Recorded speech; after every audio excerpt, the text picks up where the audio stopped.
Juste pour voir un petit peu, est-ce qu'il y a des gens qui n'ont aucune expérience, qui n'ont jamais assisté à une compétition de conformation, qui n'ont jamais été voir une compétition? J'ai déjà vu. J'ai déjà vu? Oui. Donc, vous savez un petit peu, bon, la procédure, il y a différentes classes, non? Non, pas plus, Bon. je pense. Voulez-vous apprendre un petit peu comment ça fonctionne? OK. Fait que, je vais vous expliquer un petit peu comment le principe de la conformation. Le principe des compétitions de conformation, c'est chaque race a un standard de race. Et la compétition, c'est jugé par rapport au chien qui est devant le juge par rapport au standard de la race.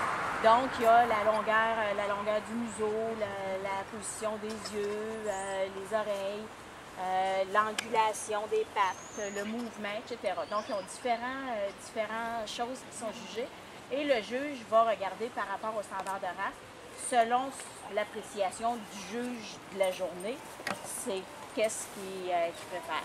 Il y a différentes classes. C'est séparé, tu as les mâles, il y a les femelles, puis ensuite de ça, il y a les champions, les chiens qui sont déjà champions.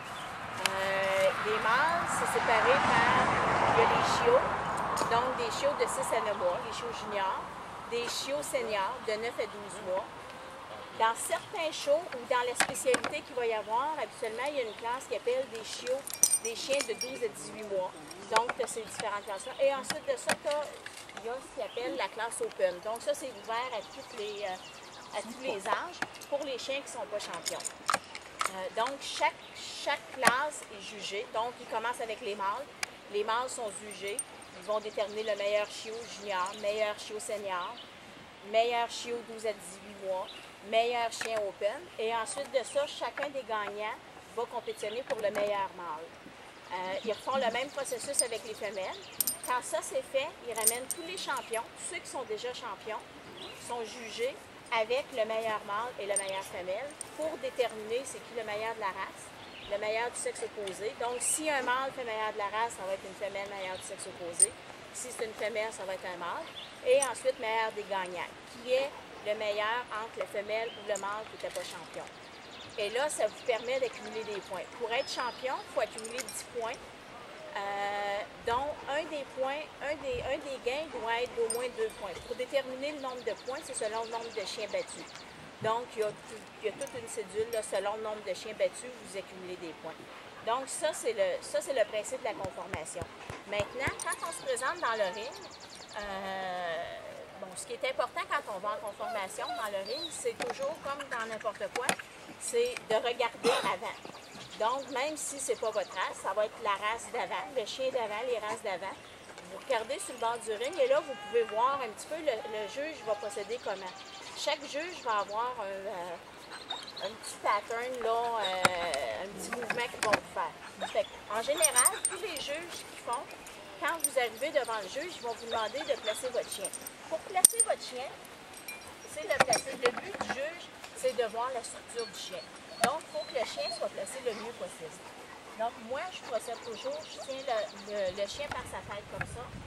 Et on prend toujours le chien, jamais ici. Si le chien bouge, vous pourriez tourner la patte et le chien pourrait se blesser. Donc, on prend le chien au niveau du coude et on place le chien, la patte du chien, pour que la patte tombe droite.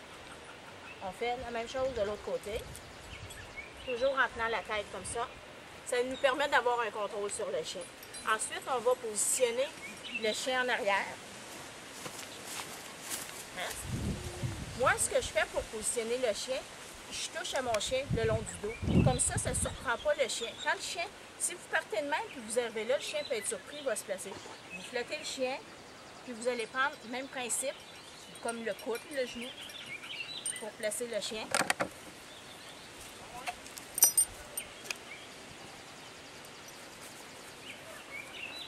Et là, vous présentez le chien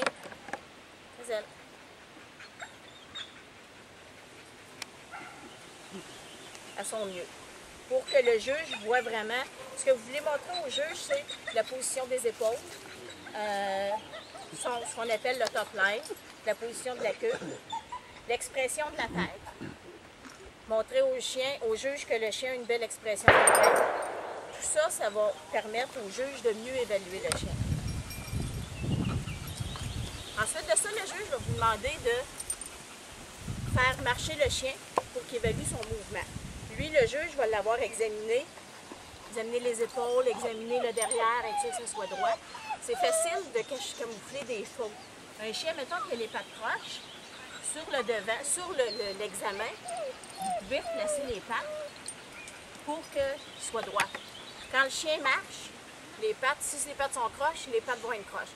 Donc, c'est ce que le juge regarde au niveau du mouvement. Hazel.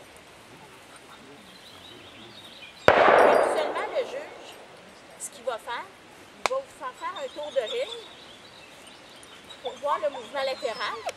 Ensuite de ça, il va vous demander de faire une diagonale. Donc, on va le faire.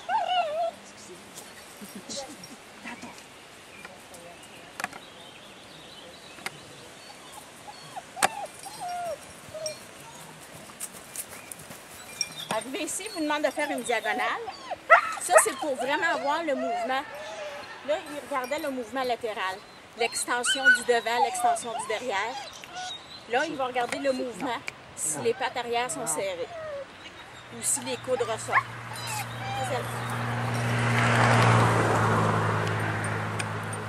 Si jamais le chien fait ça, vous pouvez recommencer, il n'y a pas de problème. Le but, c'est que le juge voit vraiment le mouvement du chien.